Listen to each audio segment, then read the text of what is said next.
First 100 வேறு வேறு புரோட்டீன்கள் தேவை. அது எப்படி இருக்கணும்? கரெக்ட் ஆர்டர்ல இருக்கணும். இந்த 4 அடிப்படை மூலக்கூறுகள் ATCG இவைகள்லாம் எப்படி இருக்கணும்? அதனுடைய விதிகளுக்கு உட்பட்டு சேரணும். அதே மாதிரி ஜீன்னு சொல்லியிருந்தோம். இத்தனை எண்ணிக்கையில இருக்கிற அந்த இணைவுகள் சேர்ந்தது ஒரு ஜீன் கரெக்டா இருக்கணும். 3வது விஷயம் என்னன்னா, இப்படி உருவாகிற இந்த டிஎன்ஏ முதல் தடவையிலேயே இந்த விஷயங்களை செஞ்சா மட்டும்தான் டிஎன்ஏ காப்பி அப்படிங்கிறது நடக்கும். ஒருவேளை இதுல இணைவுகள் மாற்றி நடந்தாலோ இல்லது விடுபட்டாலோ அந்த டிஎன்ஏ உருவாக்கம் சரியாக திட்டமிட்டபடி நடைபெறாது. சரிங்களா? இதனால இந்த 3 கண்டிஷனை வச்சுதான் இந்த கணக்கு என்ன செய்ய போறோம், நம்ம பார்க்க போறோம்.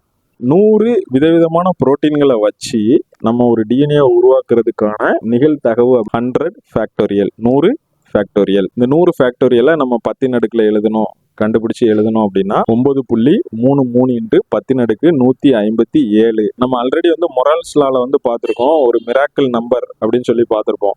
1/10⁻50 அப்படின்னா இந்த ஹியூமன் எரால அதை விட, அதாவது இந்த பிரபஞ்சத்திலே இது என்னது, ஒரு நடக்கிறதுக்கு வாய்ப்பே இல்லாத நிகழ்வு அப்படின்னு என்ன செஞ்சிருப்பாங்க, மேத்தமெட்டிக்கல்ல சொல்லியிருப்பாங்க.